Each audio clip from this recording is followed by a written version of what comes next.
আমাৰ হাৰ্টথ্ৰব জুবিন গাৰ্গ আৰু প্ৰদীপ নাৰায়ণ ভট্টদেৱে লিখা এখন কিতাপ। Hello' friends, welcome back to my channel. আজি আমি কথা পাতিম আমাৰ হাৰ্টথ্ৰব জুবিন গাৰ্গৰ বিষয়ে। জুবিনদাৰ অনুৰাগীসকলৰ বাবে আহি গৈছে নতুন এটা কিতাপ, জুবিনদাৰ জীৱনী, প্ৰদীপ নাৰায়ণ ভট্টদেৱে লিখা হাৰ্টথ্ৰব জুবিন গাৰ্গ। পঢ়িব পাৰিব আপোনালোকে জুবিন গাৰ্গৰ সৰুৰে পৰা মৃত্যুৰ আগলৈকে সকলো জীৱনী। এয়া জুবিন দাক শ্ৰদ্ধাঞ্জলি জ্ঞাপন কৰিছে।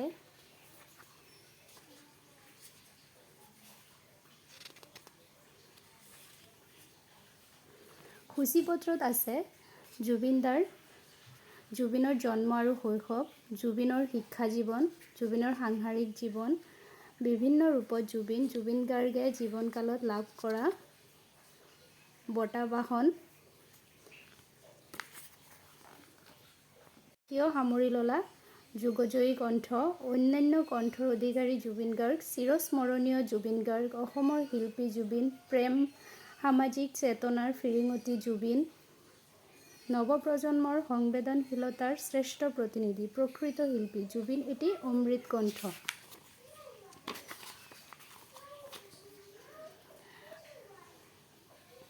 আৰু আছে ভালেমান কথাবোৰ। আপোনালোকে এইটো কিতাপ কিনি পেলাই পঢ়িব পাৰে, আপোনালোকৰ বহুতো ভাল লাগিব। এয়া জুবিনদাৰ জন্ম আৰু শৈশৱৰ কাহিনীবোৰ। তাৰপিছত সাংসাৰিক জীৱন, গৰিমা বৌৰ সৈতে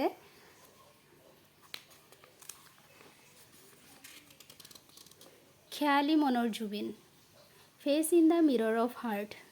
এই কথা জুবিনৰ ক্ষেত্ৰত কোৱাটো বৰ কঠিন। তেওঁ কি ভাবত কি কৰে তাক কোৱা কঠিন আছিলে। শৈশৱৰ পৰাই তেওঁ সেই চৰিত্ৰৰ আছিল। খেয়ালী মনৰ জুবিনে কেতিয়াও কাৰো হাক বচন নুশুনিলে। যিটো কাম দেউতাক মাকে কৰিবলৈ বাধা দিয়ে জুবিনে সেইটোকে কৰি ভাল পাইছিল। সদায় এটা আনকমন চৰিত্ৰ তেওঁ মনত পুহি ৰাখিছিল। চৌখিক মনৰ জুবিন আছিল অতি উগ্ৰ ৰোমান্টিক মনৰ ব্যক্তি। তেওঁৰ চৌখিক মনৰ বিষয়ে কৈ শেষ কৰিব নোৱাৰি। আপোনালোকে দীঘলীয়াকৈ পঢ়িব পাৰে, মই অলপ পঢ়ি শুনাই দিছোঁ। ৰজা মনৰ জুবিন, অতি সাহসী সৎ চৰিত্ৰৰ ল'ৰাজনেই হ'ল জুবিন।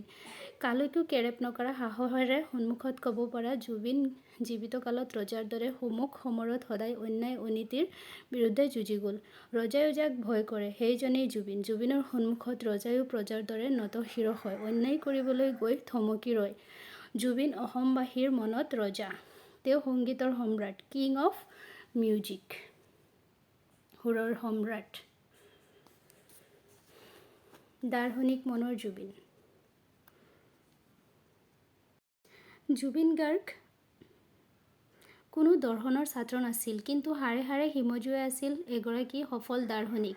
তেওঁৰ প্ৰতিটো কথা, প্ৰতিটো গীতত এটা দাৰ্শনিক দৃষ্টিভংগী পৰিলক্ষিত হৈছিলে। তেওঁৰ গীতসমূহৰ প্ৰতিটো শব্দত আছে এক যাদুকৰী অৰ্থ আৰু দাৰ্শনিক চিন্তাৰে সুসজ্জিত, যেনে মায়া, মায়াবিনী, পাখি লগা মন, কামনাৰ শলিতা, নিয়ৰ চকু ইত্যাদি।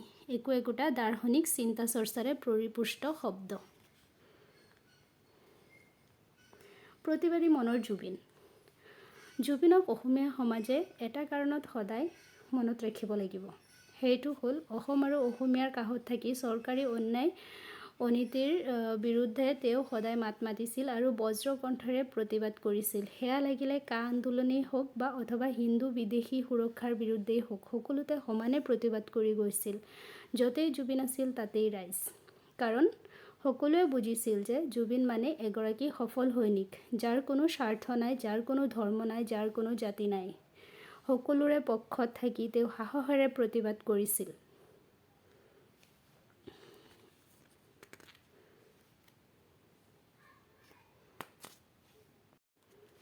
শিশু মনৰ জুবিন সদায় দেহে মনে শিশু আছিল। সকলো সময়তে শিশুৰ বাবে সকলো উজাৰি দিব পৰা জুবিন শৈশৱৰে পৰা ধুনীয়া আৰু চঞ্চল আছিল। ভিতৰ বাহিৰ সকলোতে জুবিন শিশু আছিল। শিশুৰ দৰে দৌৰি জঁপিয়াই নাচি ৰং তামাচা কৰি ভাল পোৱা জুবিনক শিশুসকলেও অত্যন্ত ভাল পাইছিল।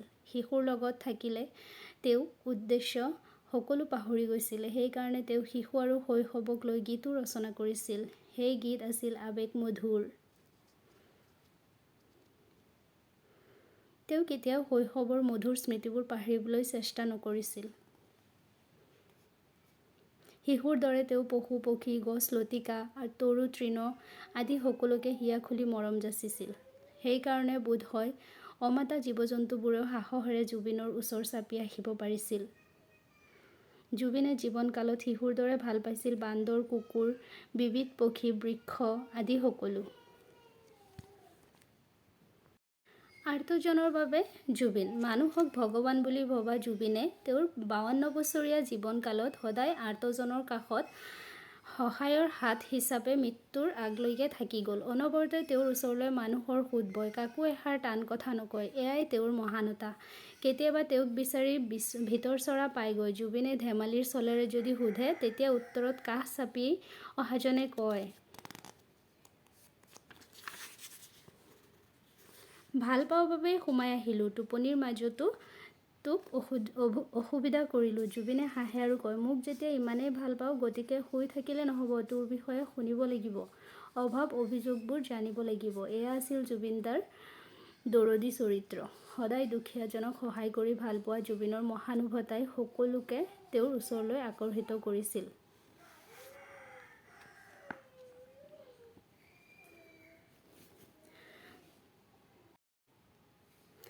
জুবিন গাৰ্গে জীৱনকালত লাভ কৰা বঁটা বাহন। জুবিন গাৰ্গে অতি চমু জীৱনকালত বিশ্বব্যাপী সন্মান লাভ কৰিছিল। তেওঁ আছিল এগৰাকী বিখ্যাত গায়ক, সংগীত পৰিচালক, বোলছবি নিৰ্মাতা, অভিনেতা। তেওঁ অতি চমু জীৱনকালত কেইটামান উল্লেখযোগ্য সন্মান লাভ কৰিবলৈ সমৰ্থ হৈছিল। তলত সেইবোৰ উল্লেখ কৰা হ'ল। ডক্টৰ ভূপেন হাজৰিকা এৱাৰ্ড 2015 চনত, লুইত কণ্ঠ 2017 চনত, ৰজত কমল বঁটা, moonlight media Chitralekha best actor award 2009, max stardust award 2006, Kalakar award Kolkata, BFJA award 2005, Prag cine award 2020, Kanchanjangha আৰু ৰত্নাকৰ চিনেমাৰ বাবে তেওঁ লাভ কৰা সন্মান, গ্ল'বেল ইণ্ডিয়ান ফিল্ম এৱাৰ্ড, য়ালি গীতৰ বাবে শ্ৰেষ্ঠ গায়কৰ বঁটা, নেশ্যনেল ফিল্ম এৱাৰ্ড, সংগীত পৰিচালক বঁটা, অসম চৰকাৰৰ পৰা লাভ কৰে অসম ৰত্ন বঁটা, সন্মানীয় ডি লিট উপাধি লাভ কৰে মেঘালয়ৰ ছায়েন্স এণ্ড টেকন'লজি বিশ্ববিদ্যালয়ৰ পৰা। 2024 চন, ষ্টাৰ ডাষ্ট বঁটা, য়ালি গীতৰ বাবে জুৰীয়ে প্ৰদান কৰে নিউ মিউজিকেল চেনছেশ্যন, বেংগল চিত্ৰ সাংবাদিকতা বঁটা, শ্ৰেষ্ঠ সংগীত পৰিচালকৰ বঁটা, অসম চৰকাৰৰ পৰা অসম ৰত্ন সন্মান। হে সমুদ্ৰ কিয় সামৰি ল'লা যুগজয়ী কণ্ঠ। খেলুৱৈ মনৰ জুবিন। জুবিনৰ প্ৰিয় খেল ফুটবল। শৈশৱত অৱশ্যে হাতত এপাত সৰু ক্ৰিকেট বেট লৈ ঘূৰি ফুৰা, চাইকেল চলাই ফুৰা চঞ্চল চৰিত্ৰৰ আছিল। গীতৰ সমানে সমানে জুবিনৰ মনৰ মাজত এটা খেলুৱৈ সুলভ চৰিত্ৰও পুহি ৰাখিছিল। হে সমুদ্ৰ কিয় সামৰি ল'লা যুগজয়ী কণ্ঠ। আমাৰ সময়ৰ প্ৰজন্মৰ কলেজীয়া জীৱনৰ সময়ছোৱা পাণ দোকান, চেলুন, 407 গাড়ী, দিনৰ ছুপাৰ, তুলনি বিয়ালৈকে সকলো মুম্বাই মাৰ্কা গীতৰ প্ৰাদুৰ্ভাৱ। ৰেডিঅ' কেছেট আদিত ডক্টৰ ভূপেন হাজৰিকা, খগেন মহন্তৰ গীত। কেছেটত নতুনকৈ ভূমিকা মাৰিছে সদানন্দ গগৈ, মহেন্দ্ৰ হাজৰিকা, জিতুল সোণোৱালে। এনে সময়তে দীঘল চুলিৰে সুৰীয়া কণ্ঠৰে অনামিকাৰ যোগেদি জুবিন গাৰ্গৰ প্ৰৱেশ। গানে কি আনে সুৰৰ সপোনে সপোনে, চুম্বুকৰ দৰে মায়াবী কণ্ঠই সকলোকে আকৰ্ষণ কৰিলে। লাহে লাহে পৰিৱেশ সলনি হ'ল, মুম্বাই মাৰ্কা গীতবোৰ ক'ৰবাত হেৰাই গ'ল। জুবিন গাৰ্গৰ গীতবোৰে সেই ঠাই ল'বলৈ ধৰিলে। বিহু নামবোৰলৈ নতুনত্ব আহিল। অসমীয়া বৰগীত, লোকগীত, দিহানাম সকলো সামৰি জুবিন গাৰ্গে হেজাৰ হেজাৰ গীত পুনৰাই প্ৰজন্মৰ মাজলৈ ঘূৰাই আনিলে। নিজে গোৱা গীতকে ধৰি এক গীতৰ বৰপেৰা। জুবিন গাৰ্গ নিজেই এক সুৰীয়া সত্তা হৈ পৰিল। জুবিন গাৰ্গৰ সামাজিক কথাবোৰ, মঞ্চত কোৱা কথাবোৰ নতুন চিন্তা আনে, নতুন বিতৰ্কৰ সৃষ্টি কৰে। জুবিন দাই কৈছিলে, মই মুক্ত, মই কাঞ্চনজংঘা, মোৰ কোনো ধৰ্ম নাই, জাতি নাই, এনে কথাবোৰ যেন ক'ৰবাত অনুসৰণ হৈ যায়। 20 বছৰ গৰকা অতি চমু জীৱন এটাতে এক সাংগীতিক পৰিক্ৰমা হৈ উঠা জুবিন গাৰ্গৰ জীৱনো যেন মহাসমুদ্ৰত বিলীন হ'ল। পানীৰ বুৰবুৰণিৰ দৰে আমাৰ জীৱনবোৰ, তেনে জীৱনক মৃত্যুৰ শীতলতাই স্পৰ্শ কৰিবৰ বাবে যেন এক মহাসাগৰীয় পৰিক্ৰমাৰ প্ৰয়োজন। এনে ভাৱনাৰ মনটোক সান্তনা দিব খুজিলেও সমবয়সৰ জুবিন গাৰ্গৰ অকাল মৃত্যুক সামৰি লোৱা সেই মহাসমুদ্ৰক ক্ষোভেৰে ক'বলৈ মন যায়, হে সমুদ্ৰ কিয় সামৰি ল'লা যুগজয়ী কণ্ঠ। অন্যান্য কণ্ঠৰ অধিকাৰী জুবিন গাৰ্গ অসমীয়া সংগীত আৰু চলচ্চিত্ৰ জগতৰ এগৰাকী প্ৰতিভাৱান শিল্পী জুবিন গাৰ্গ ছিংগাপুৰত গীত পৰিৱেশন কৰিবলৈ গৈ ছিংগাপুৰৰ মাটিতে মৃত্যুক আঁকোৱালি ল'লে মৰমৰ শিল্পীগৰাকীয়ে। ডক্টৰ ভূপেন হাজৰিকাৰ কণ্ঠৰ যিদৰে সুকীয়া বৈশিষ্ট্য আছিল, সেইদৰে জুবিন গাৰ্গৰ কণ্ঠৰো আছিল এক সুকীয়া বৈশিষ্ট্য। জুবিন গাৰ্গ আছিল এগৰাকী পৰিশ্ৰমী শিল্পী, মনটো আছিল শিশুৰ দৰে সহজ সৰল। চিৰস্মৰণীয় জুবিন গাৰ্গ। আচলতে জুবিন জনতাৰ ইমান আপোন, ইমান হেঁপাহৰ শিল্পী যে জুবিন অবিহনে সাংস্কৃতিক জগতখনৰ কল্পনা কৰাটো প্ৰায় অসম্ভৱ। ঐশ্বৰিক কণ্ঠৰ অবিহনে সাংস্কৃতিক জগতৰ কল্পনা কৰাটো প্ৰায় অসম্ভৱ। খেয়ালী মনৰ শিল্পীজন তেওঁৰ অনিয়ন্ত্ৰিত ব্যৱহাৰৰ বাবেও বিতৰ্কিত কিন্তু বিখ্যাত। হেজাৰ অভিযোগৰ পিছতো জুবিনৰ কণ্ঠৰ জগত পোহৰ কৰি আহিব প্লাৱন যেতিয়া শুনা যায়, তেতিয়া এনে লাগে সঁচাকৈ যেন শিশুৰ মুখৰ হাঁহি ঘূৰি আহিব, ফুলি উঠিব জকমকৰ ৰ'দৰ ফুল।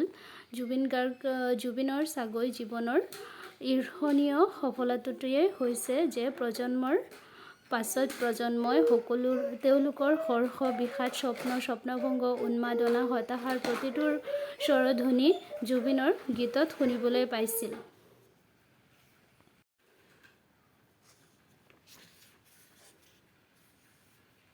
অসমৰ অমৰ শিল্পী জুবিন। মই ইমান ডিটেইলছত পঢ়া নাই, আপোনালোকে এইখন কিতাপ কিনি ডিটেইলছত পঢ়িব, ইমান ভাল লাগে পঢ়ি পেলাই।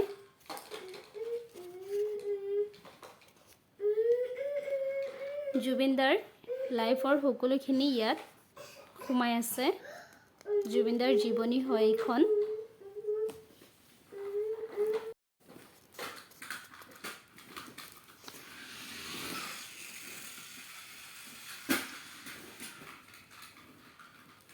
নৱপ্ৰজন্মৰ সংবেদনশীলতাৰ শ্ৰেষ্ঠ প্ৰতিনিধি, সুৰৰ যাদুকৰ জুবিন, ঈশ্বৰৰ শ্ৰেষ্ঠ উপহাৰ আই অসমীৰ বাবে। তেওঁ যেন গীতৰ বাবেই জন্ম, সংগীত সমুদ্ৰ মন্থন কৰি সংগীত জগতলৈ সংগীতৰ অমৃতধাৰা প্ৰচলন কৰি অসমীয়া সংগীতক বিশ্ব দৰবাৰত প্ৰতিষ্ঠা কৰিছে। আজি অসমৰ আকাশে বতাহে কেৱল জুবিন আৰু জুবিনৰ সংগীত। ই এক সংগীতৰ প্ৰতি থকা গভীৰ সংবেদনশীলতাৰ প্ৰতিফলন। প্ৰকৃত শিল্পী জুবিন গ'লগৈ, হঠাতে গ'ল, মোৰে নহয় সকলোৰে বাকৰুদ্ধ অৱস্থা। মুখেৰে প্ৰকাশ কৰক নকৰক চকুপানী সকলোৰে ওলাইছে। কাৰণ জীৱিত কালত ইমান জনপ্ৰিয়, সকলোৰে মৰমৰ মানুহ মই দেখা নাই। নহয়, সি মৰমৰো হয়, সমালোচিতও হয়, কিন্তু তাক কোনেও শত্ৰু জ্ঞান কৰিব নোৱাৰে। এনেকুৱা ধৰণৰ ব্যক্তিত্ব এইটো জনমত মই জুবিনৰ বাহিৰে আন কাকো দেখা নাই, যাৰ লগতে কথা পাতে আপোন কৰি লয়। জুবিন এটি অমৃত কণ্ঠ। অসমীয়াতৰ অম্লান প্ৰতীক জুবিন গাৰ্গ।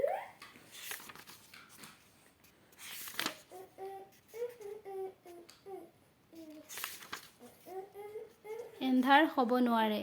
গানেৰে অগণন লোকৰ হৃদয় জিনা এজন সংগীতৰ যাদুকৰ, যাৰ আকস্মিক মৃত্যুৰ বাতৰিয়ে সমগ্ৰ অসম তথা উত্তৰ পূৰ্বাঞ্চলৰ অসংখ্য লোকক শোকাৰ্ত কৰি তুলিছে। জুবিন গাৰ্গ বিহীন দুটা উজাগৰি নিশা এই লোকসকলে চকুপানীৰে পাৰ কৰিলে।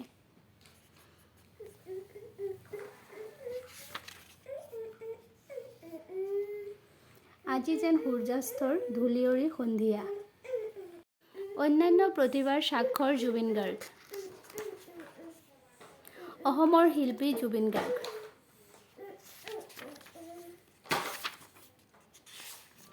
অসমীয়াৰ হিয়াৰ আমঠু জুবিন NK প্ৰডাকশ্যন আৰু দেৱ বৰকটকী। এজন সাহসী অসমীয়াৰ মৃত্যুত। অম্লান প্ৰতিভাৰে 40টা ভাষাত 38,000ৰো অধিক গীতত কণ্ঠদান জুবিনৰ। জুবিনৰ মেটামৰফচিছ।